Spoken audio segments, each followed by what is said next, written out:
لرم خواهش چې هر انسان د خدای خوشاله لري، زما خواږه خواږه یاران د خدای خوشاله لري، زما د ژوند لار که ازغه وي نو زغم به وکم، زما نیازبین او په ما ګران د خدای خوشاله لري. زما د سوشل میډیا ګرانو ملګرو یو ډېر تاریخي ښار په تاریخي ځای کې ناست یم، یو دوه ډېر سپېڅلي او نازولي مشران را سره ناست دي. د یو ډېر درنې خوږې کورنۍ سره تعلق مجیب شاه صاحب دی، ډېر خوږ مشر دی او زما د ډېرو خوږو مشرانو او د ملګرو د هغې ورور د هغې عزیز او د ستاسو په ملاقات هم ډېر خوشحاله شوم. چې کوم مشر بل ما سره ناست دی د هغې ادبي خدمات که د کوواټ په خوري او یا د مارګلې په لمن کې پښتو ادبي سوسایټي اسلام آباد د سوري لاندې زمونږ ډېر قدرمن مشر رحیم خان مجروح صاحب پرون دواله تلو مانګو ته پاس کلي ملکانان د هغې د کورنۍ د هغې بچې علي عبدالله ځواني مرګ چې په چوټۍ راغلی و، یو ډېر لوی جیالوجست و، ډېر نامتو، او هغه بس ځواني مرګ شو، هارټ اټیک ورته وشو، د هغې د غم نه رالمه. دغسې تیرو ستاسو د کورنۍ یو ځوان په هغې ډېر خفه یو، تاسو کورنۍ ته الله صبر ورکړي. نو په هغې باندې تاسو چې کوم نظم لیکلی کومه مرثیه ده نو هغه لږه ووایئ. دا زمونږ ډېر نږدې عزیز و، بس هر څه د نظم کې دي، تمهید به نه تړو. د نظم عنوان دی ځواني مرګ توحید و رحمان. لاړې ټوکو ټوکو کې دنیا نه مرور شولې، لاړې ټوکو ټوکو کې دنیا نه مرور شولې، ستن کئی ځوانۍ کې د ژوندون نه لاس په سر شولې، او څنګه د مرګي ته سترګې واچولې سترګو کې، څنګه د مرګي ته سترګې واچولې سترګو کې، ته خو دومره نه وې لکه څومره زورور شولې،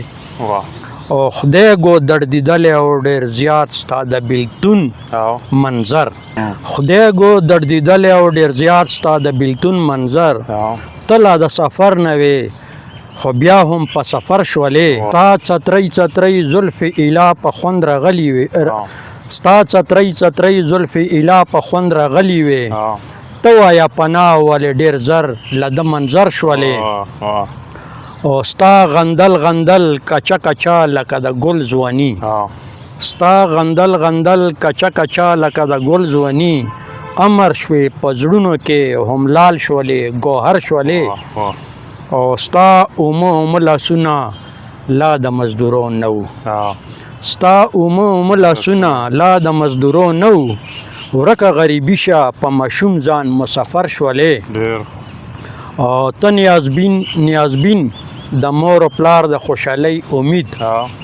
ته نیازبین نیازبین د مور و پلار د خوشحالۍ امید، ته اوس دردونکی ژړونکی شان منظر شولې، او تا خو تر راغلي اختر هم صبر ونه کړلو، تا خو تر راغلي اختر هم صبر ونه کړلو، ته یوه عظیمه سانحه د ټول ټبر شولې، ته خو فرښتو لکه توحیده غږولی وې، فرښتو لکه توحیده غږولی وې، ته چې مرګ نه وړاندې وصیتونو باندې سر شولې، او وي هم لا علاج رنځ رتبه د شهادت زکه، وي هم لا علاج رنځ رتبه د شهادت زکه، زړه کړم تسلي چې زه جنت د باغ کونتر شولې، خو دې د مور او پلار اوس سترګې غړېدلې وې،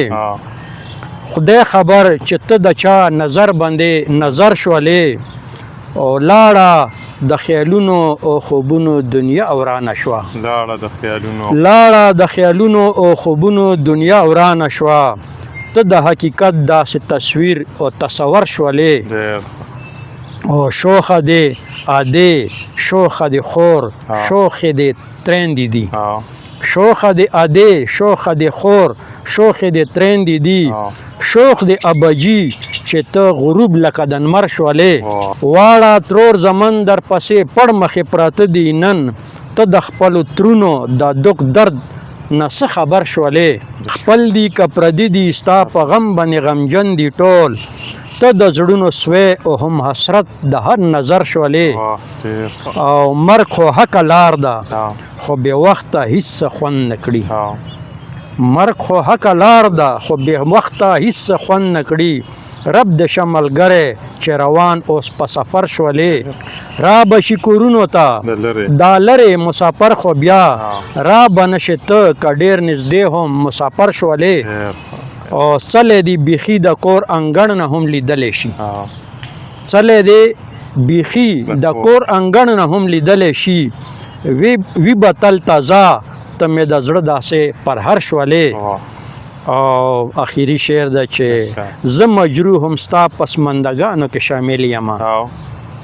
زه مجروح هم ستا پسماندګانو کې شامل یما ته هم او زما د دعاګانو مقدر شولې دا ته ډلۍ ده ډېر ښه د مجروح صاحب لیکلی شوې دغه مرثیه د خدای بخلي